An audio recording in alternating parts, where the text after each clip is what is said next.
Siapakah yang bisa membuktikan bahwa dunia di sekitar kita ini sungguh-sungguh ada dan bukannya suatu simulasi belaka, suatu rekayasa, suatu program komputer yang membuat kita seolah-olah merasa bahwa itu ada dunia di luar kita, padahal sebetulnya tidak ada apapun di sana kecuali suatu program yang dikerjakan secara masif ya, meliputi keseluruhan alam semesta ini. Tentunya ini suatu skenario yang terdengar seperti science fiction, tetapi ini adalah suatu masalah klasik ya, masalah paling kuno dalam filsafat. Dalam sejarah ribuan tahun filsafat, tidak ada seorang filsuf pun yang bisa menjawab persoalan ini secara definitif. Dan di video ini saya akan memperlihatkan bagaimana jalannya diskusi itu sampai dengan hipotesis terbaru yang diajukan mengenai simulasi ini.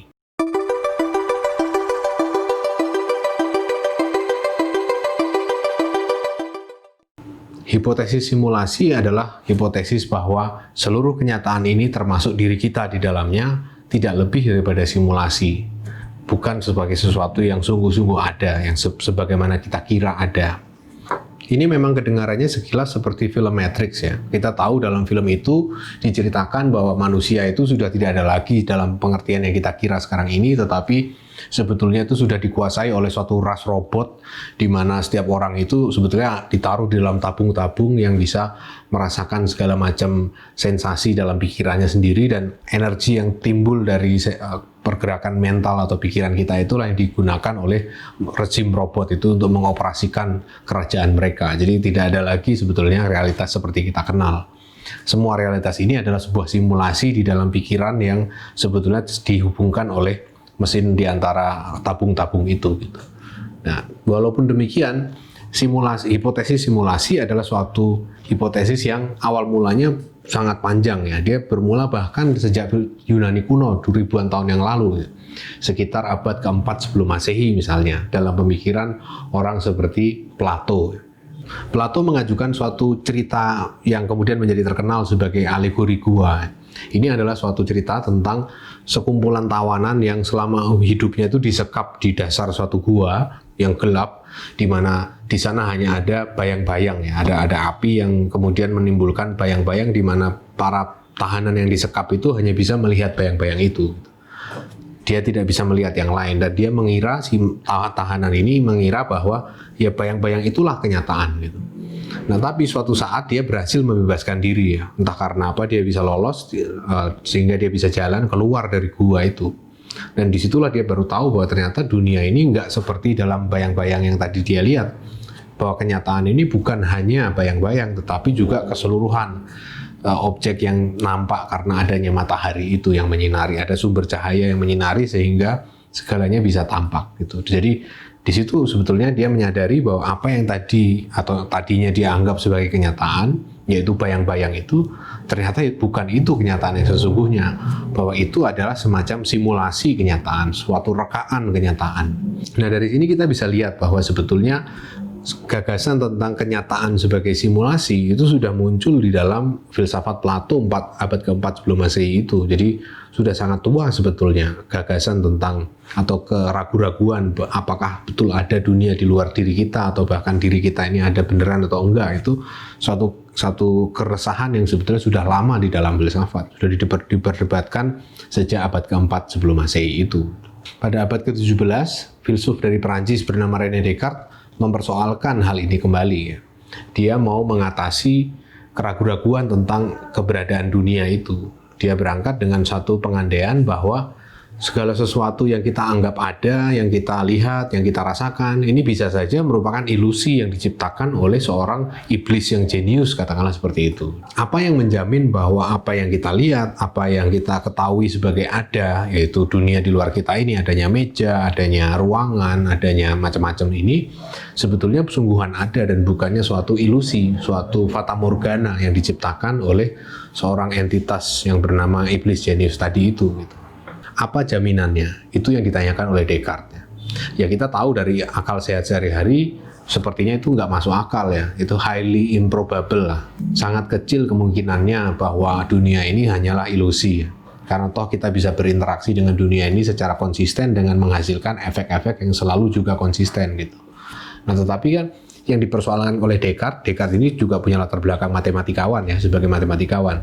Dia tidak puas dengan semacam hal yang highly improbable. Dia butuh sesuatu yang pasti, yang niscaya. Nah, oleh karena itu dia mencari pembuktian. Bagaimana caranya bisa membuktikan bahwa dunia di luar kita ini beneran ada, bukan tipuan, bukan sesuatu yang kita kira saja ada. Nah, cara Descartes membuktikannya adalah pertama-tama dengan meragukan segala sesuatunya. Dia tidak bisa menerima begitu saja bahwa ada dunia di luar saya, bahwa ada meja ini, bahwa ada ruangan ini, dan seterusnya. Jadi ini yang kemudian disebut sebagai kesangsian metodis ya. Jadi suatu sikap menyangsikan segala sesuatu sebagai bagian dari suatu metode untuk mencapai kesimpulan yang tidak tergoyahkan lagi mengenai keberadaan dunia di luar kita itu. Nah, lewat suatu proses kesangsian ini dia sampai pada suatu kesimpulan yang tidak tersanggah lagi, yaitu bahwa aku yang menyangsikan segala sesuatu ini ada. Karena tidak mungkin kita bisa menyangsikan segala sesuatu kalau aku yang menyangsikan atau meragukan segala sesuatu ini nggak ada. Jadi ada satu fakta dasar yang tidak bisa digoyahkan lagi. Seandainya seluruh dunia ini ilusi, aku yang menyangsikan segala sesuatu ini, yang meragukan segala sesuatu ini pasti ada. Namun dengan begitu Descartes hanya membuktikan separuh jalan ya. Dia belum membuktikan bahwa dunia di luar kita ini sungguh-sungguh ada. Dia hanya baru membuktikan bahwa aku ada. Aku ini sebagai subjek yang tadi meragukan segala sesuatu itu. Bahkan si Descartes ini tidak bisa membuktikan bahwa orang lain ada. Si aku yang lain itu ada. Karena lewat prosedur kesangsian metodis tadi itu kita tahu yang dilakukan oleh Descartes adalah menyangsikan segala sesuatu sampai akhirnya ada satu yang tidak tergoyahkan. Dan yang tidak tergoyahkan ini adalah aku semata, aku yang menyangsikan segalanya, bukan aku yang lain, bukan manusia lain. Gitu. Jadi apa yang dihasilkan lewat metode Descartes ini hanyalah keberadaan aku yang tidak tergoyahkan lagi, bahwa ada aku. Tapi apakah ada aku yang lain, apakah ada orang lain, itu tidak bisa dibuktikan. Nah, ini yang kemudian disebut sebagai solipsisme. Solipsisme adalah anggapan bahwa apa yang ada di seluruh dunia ini adalah aku. Yang lain itu hanya ada sebagai pikiranku, termasuk orang lain. Orang lain itu tidak sungguh-sungguh ada. Gitu. Yang ada adalah aku yang memikirkan adanya orang lain. Gitu. Jadi problem tentang keberadaan dunia yang mandiri, maksudnya tidak tergantung pada apakah aku menyadarinya atau tidak, itu tidak terpecahkan oleh Descartes. Dia masih menjadi suatu misteri. Sepeninggal Descartes ini biasanya dirumuskan dalam cerita tentang sepenggal dahan yang jatuh dari pohon di tengah hutan di mana tidak ada manusia sama sekali.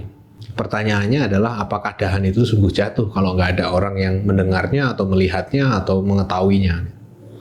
Jadi ini adalah sama dengan problem Descartes tadi ya. Jadi bahwa keberadaan dunia itu tidak bisa dijamin secara tak tergoyahkan gitu. Kalaupun kita bisa mengajukan suatu bukti bahwa dunia ini sungguh-sungguh ada karena bisa kita sentuh misalnya, atau bisa kita lihat, atau bisa kita dengar dan seterusnya, Descartes bisa mempertanyakan itu kembali dengan mempersoalkan, ya itu kan karena kamu sentuh, karena kamu pegang, karena kamu lihat dan seterusnya. Jadi tidak ada bukti terpisah bagi keberadaan objek itu tanpa ada aku.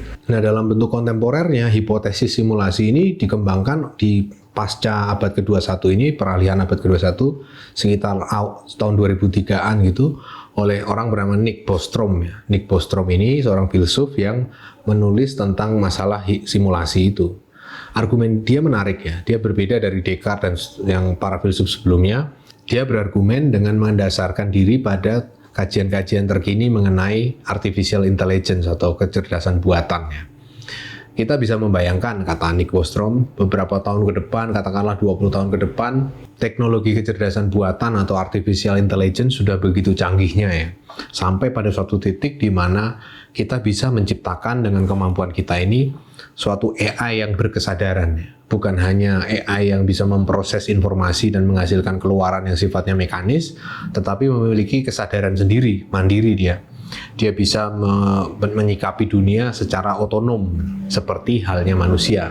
Argumen Nick Bostrom kemudian adalah bahwa kalau hal itu mungkin terjadi, maka adalah mungkin pula bahwa kita ini, manusia, masyarakat kita sekarang ini, juga adalah sebuah simulasi, sebuah kesadaran yang tercipta karena suatu proses machine learning dan seterusnya yang dilakukan oleh suatu entitas tertentu yang berada di balik realitas ini. Bahwa kenyataan kita di sekitar kita ini adalah simulasi. Jadi intinya adalah bahwa Kalau artificial intelligence itu bisa kita ciptakan sehingga dia memiliki kesadaran seperti halnya manusia, sama halnya dengan manusia, maka kita manusia itu juga boleh jadi diciptakan oleh suatu entitas yang memiliki kecerdasan lebih tinggi dari kita, yang akhirnya menciptakan yang dulunya seperti robot, terus lama-kelamaan bisa beroperasi secara mandiri, berpikir sendiri, punya suara hati, dan jadilah manusia ini gitu. Jadi tidak ada alasan mengapa hal itu tidak mungkin gitu. Dan buat teman-teman yang terbiasa main game ya, main seperti misalnya Assassin's Creed atau Skyrim atau game RPG rata-rata itu akan bisa melihat kemasuk akalan dari argumen Bostrom ini ya. Kita tahu dalam game RPG biasanya tuh keseluruhan dunia dalam semesta RPG itu dibangun dengan begitu detail ya. Artinya bahkan benda jatuh di dalam dunia itu pun punya fisikanya sendiri. Ada dikenal suatu konsep disebut sebagai physics dalam video game. Itu artinya adalah sifat-sifat fisik dari suatu objek ya, sebagai suatu benda bermassa ya. Kalau kita menggunakan software pengembangan game seperti Unity misalnya, kita pasti akan mengenal konsep rigid body. Rigid body ini adalah suatu sifat dari suatu bentukan visual yang kalau kita tempelkan, maka bentukan visual itu akan memiliki sifat-sifat fisik.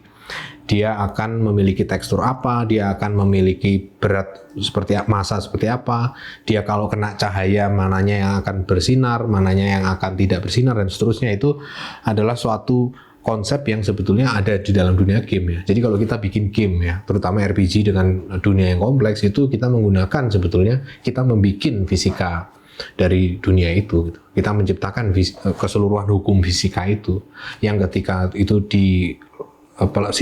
si player atau pemain itu melakukan interaksi dengan dunia itu, maka seluruhan dunia itu ikut beroperasi dengan cara yang konsisten ya, tanpa semuanya harus diprogram dari nol ya. Kita tidak memprogram si player nanti akan bergerak ke kanan, tapi itu sudah diantisipasi lewat hukum fisika di dalam game yang kita buat itu, dan hukum itu kita buat juga di dalam game gitu. Nah, sama halnya dengan kecerdasan buatan di dalam game ya. Dulu-dulu orang biasa membuat kecerdasan buatan dalam game ini sangat mekanis ya. Hanya ada sejumlah aturan-aturan atau instruksi yang mengarahkan geraknya artificial intelligence dalam game ini, makanya kita bisa dengan mudah mengalahkannya gitu. Tapi seiring dengan perkembangan waktu, teknologi artificial intelligence dalam game itu pun berkembang ya. Dia bisa merespon bahkan belajar dari kita gitu. Jadi kalau kita melakukan suatu tindakan yang berulang di dalam game, maka AI di dalam game itu bisa belajar ya. Dia akan belajar, oh caranya si player ini bermain seperti ini, maka dia akan mengantisipasi dengan suatu strategi lain yang kita tidak tahu gitu. Tiba-tiba kita bisa dikalahkan oleh si AI yang belajar itu, dan itu sekarang jamak di mana-mana ya. Dan itu belum sampai level kesadaran ya. Itu masih pada proses kognitif ya. Mereka bisa memiliki proses kognitif yang efektif dan efisien, tapi kita bisa bayangkan bahwa suatu hari nanti AI yang kita mainkan di dalam game itu akan berkembang dengan demikian canggih menjadi seperti halnya kita ya. Dia bisa berpikir, dia bisa menciptakan game misalnya. Nah, kalau AI di dalam game yang kita ciptakan sudah bisa menciptakan game, maka tidak ada jaminan bahwa kita ini sendiri juga adalah ciptaan. Kita ini adalah AI yang diciptakan oleh suatu entitas atau makhluk atau apapun yang ada di belakang layar kenyataan ini gitu, yang berada di luar game yang bernama kenyataan ini. Nah, hipotesis inilah yang diajukan oleh Nick Bostrom tadi ya. Ini adalah bentuk populernya gitu. Tantangan hipotesis ini adalah bahwa kita tidak bisa memberikan pembuktian yang sifatnya tidak tergoyahkan ya, yang membatalkan hipotesis tersebut gitu loh. Siapa yang bisa menjamin bahwa memang tidak, dunia sekitar kita ini bukan simulasi? Problemnya di situ. Kalau sekedar menunjukkan bahwa hipotesis itu highly improbable atau sangat kecil kemungkinannya untuk terjadi, terwujud, ya itu bisa dengan mudah dilakukan. Artinya kita kan hidup dengan suatu interaksi yang sifatnya ajak dengan dunia di sekitar kita dan tidak pernah ada misalnya glitch ya. Kalau dalam game kan kita tahu ada glitch ya, ada error, ada kesalahan pemrograman tertentu sehingga ada sesuatu yang disebut galat di dalam game gitu. Nah, tapi dalam konteks hidup kita sehari-hari kan nggak ada, semuanya bekerja secara normal gitu. Tidak ada semacam galat itu gitu, di dalam realitas kita gitu. Jadi bahwa semua realitas ini hanyalah suatu simulasi, itu suatu hal yang highly improbable, yang sangat kecil kemungkinannya. Tapi problemnya adalah tidak ada bukti yang sifatnya ketat ya. Tidak ada bukti yang sifatnya logis, sepenuhnya logis bahwa dunia kita ini bukan suatu simulasi. argumen Nick Bostrom tentang hipotesis simulasi tadi juga bisa diperkuat sebetulnya. Kita bisa memperkuat argumen itu dengan menunjukkan bahwa simulasi itu terstruktur secara kausal melalui satu hierarki penyebabannya. Nah, konsepnya begini. Kita tahu bahwa kita sebagai manusia hidup di dunia ini kan mengandaikan adanya sejumlah hal tertentu yang harus ada. Misalnya komposisi biologis tertentu yang memungkinkan adanya spesies manusia ini. Nah, komposisi biologis itu yang terstruktur dalam bentuk proses evolusi misalnya, itu kan mensyaratkan adanya sejumlah sifat-sifat dalam semesta kimia yang tertentu gitu. Artinya bahwa oksigen itu jumlahnya sekian dalam dunia ini, bahwa karbon dan seterusnya itu memiliki sifat-sifat seperti ini dan seterusnya. Kalau sifat-sifat itu berubah, maka tidak akan ada kita sebagai makhluk biologis ini. Jadi realitas kimia bisa dikatakan melandasi sekaligus menyebabkan realitas biologis ya. Tapi realitas kimia itu pun kan juga sebetulnya tidak mendasar, dia sebenarnya didasari oleh suatu realitas fisika. Kalau kita turun ke level subatomik, masuk ke dalam level fisika partikel gitu, kita akan bisa melihat kenapa oksigen punya sifat tertentu gitu ya, karena atom-atom atau bahkan partikel subatomik yang menyusunnya memiliki sifat-sifat tertentu yang menyebabkan oksigen itu memiliki sifat itu gitu. Jadi keseluruhan realitas kimia itu dimungkinkan disebabkan oleh realitas fisika gitu. Hukum-hukum dasar dalam realitas fisika. Tapi kita juga tahu bahwa realitas fisika itu, semua hukum fisika itu hanya bisa bekerja kalau ada hukum-hukum matematika tertentu gitu. Semua itu kan sebetulnya adalah operasi matematis yang kita tahu hukum-hukum fisika itu. Jadi bisa dikatakan bahwa realitas fisika ini sebetulnya bertopang atau bersandar pada suatu realitas yang lebih fundamental, yaitu matematika. Misalnya kalau hukum penjumlahan itu hanya berlaku sampai kepada bilangan tertentu, sementara kalau melebihi bilangan itu, hukum penjumlahan itu akan berubah menjadi hukum pengurangan atau hukum pembagian misalnya, maka keseluruhan realitas fisika kita akan buyar, kan? Akan berantakan, akan tidak seperti sekarang ini. Gitu. Fisika kita sekarang ini mengandaikan suatu struktur matematis yang ajak, yang konsisten ya. Nah, struktur matematis ini sendiri sebetulnya juga tidak fundamental karena seluruh hukum matematika kan dibangun dari hukum logika sebetulnya. Apa yang mendefinisikan fungsi penjumlahan, perkalian, segala macam itu kan sebetulnya suatu ketentuan logis ya. Ketentuan logis mengenai implikasi misalnya. Jika P maka Q misalnya. Ini adalah suatu proses implikasi logis yang sifatnya fundamental ya. Matematika hanya bisa bekerja kalau implikasi logis itu bekerja sebagaimana yang kita harapkan, yaitu konsisten, ajak, dan seterusnya. Tapi kalau implikasi logis ini bekerja secara tidak konsisten, maka matematika itu akan buyar juga. Gitu. Nah, kalau matematika buyar, berarti kan fisika buyar. Akhirnya kimia juga ikut buyar, akhirnya biologi buyar, dan manusia secara keseluruhan dengan dunianya ini ikut buyar semua. Jadi, dengan perubahan sedikit saja di level paling dasar itu, kita akan mengubah realitas makro ini dalam derajat yang besar-besaran gitu. Jadi yang paling fundamental bisa kita katakan di sini bahwa itu adalah logika sebetulnya, realitas formal yang disebut sebagai logika itu. Nah, problemnya apa yang kita lakukan ketika kita memprogram suatu komputer untuk melakukan simulasi kenyataan dalam bentuk game misalnya, itu kan persis tadi itu, menetapkan proses-proses logika dasar yang membentuk adanya dunia artifisial atau dunia virtual itu gitu. Kita menggunakan bahasa pemrograman seperti misalnya C# misalnya dalam konteks Unity atau C++ atau Python atau apapun lah itu yang kita pakai untuk membangun suatu dunia rekaan, suatu dunia virtual di mana di dalamnya ada keseluruhan objek, keseluruhan dunia atau semesta dalam game itu, mulai dari matahari sampai hukum benda jatuh sampai dengan arah atau sudut jatuhnya cahaya pada objek, apa yang disebut sebagai shader dan seterusnya itu. Semua itu kita program lewat suatu yang bekerja sebetulnya pada ranah logika. Ini kan semuanya mengilustrasikan bahwa apa yang kita alami sebagai dunia fisik ini sebetulnya tidak terpilah dari landasan program yang sifatnya logis tadi itu, yang sama sekali tidak ada unsur fisiknya. Itu kan program kan bisa ditulis di kertas, bisa dibayangkan aja gitu. Nah, jadi itu adalah suatu hal yang sebetulnya tidak terpilah ya antara apa yang disebut sebagai program dan dunia yang dihasilkan oleh program itu gitu. Karena tadi itu semua itu bertumpu secara hierarkis pada akhirnya pada logika itu. Begitu kita ngubah logikanya, kita ngubah dunianya secara tidak langsung. Nah, kita tahu bahwa kalau sesuatu itu tidak terpilah, maka sesuatu itu bisa dikatakan sama. Ini yang dikenal sebagai prinsip identity of the indiscernibles. Jadi prinsip kesamaan dari hal-hal yang tidak terpilah. Ini prinsip yang sebetulnya berangkat dari filsafat Leibniz ya, di abad ke-18 itu. Dia menyatakan bahwa kalau ada dua objek dan sifat-sifat dua objek itu sebetulnya sama persis, tidak bisa kita bedakan satu sama lain dalam bentuk apapun, maka kedua objek ini sebetulnya bukan dua objek tapi satu. Keduanya ini sama gitu. Nah, ini adalah prinsip identity of the indiscernibles tadi. Nah, konsep ini berlaku dalam konteks kita tadi, yaitu tidak ada sesuatu yang bisa kita pilah dari simulasi yang kita bikin lewat logika dengan dunia yang dihasilkan oleh simulasi itu, karena ada korespondensi satu-satu antara setiap gejala di dalam dunia itu dengan program ini kan. Tidak ada yang muncul di dalam dunia itu begitu saja. Semua itu muncul karena ada program tertentu, ada baris tertentu dari program tertentu yang memerintahkan terjadinya sesuatu gitu.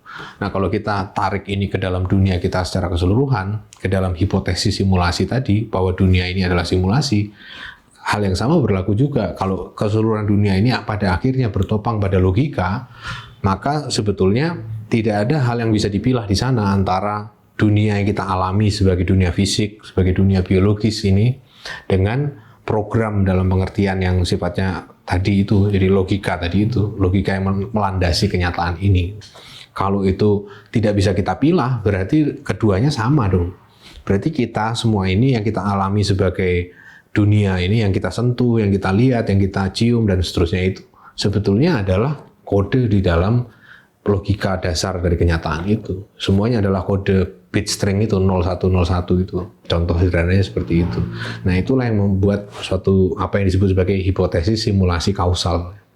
Hipotesis ini adalah bentuk lebih luas dari hipotesisnya Nick Bostrom tadi, yaitu bahwa bukan hanya keseluruhan realitas ini adalah simulasi dalam pengertian yang dia ajukan tadi, tetapi bahwa keseluruhan realitas ini terstruktur oleh hierarki kausal yang pada akhirnya didasarkan pada logika yang sifatnya formal dan non-material. Nah, kalau ini berlaku, maka sebetulnya realitas ini bukan realitas material yang kita kira selama ini. Semua ini adalah simulasi dari realitas formal yang disebut logika tadi itu. Dan problemnya adalah tidak ada satu argumen pun yang bisa membantah hipotesis ini secara definitif. Dan ini adalah suatu teka-teki yang masih terus berlanjut dalam filsafat hari ini.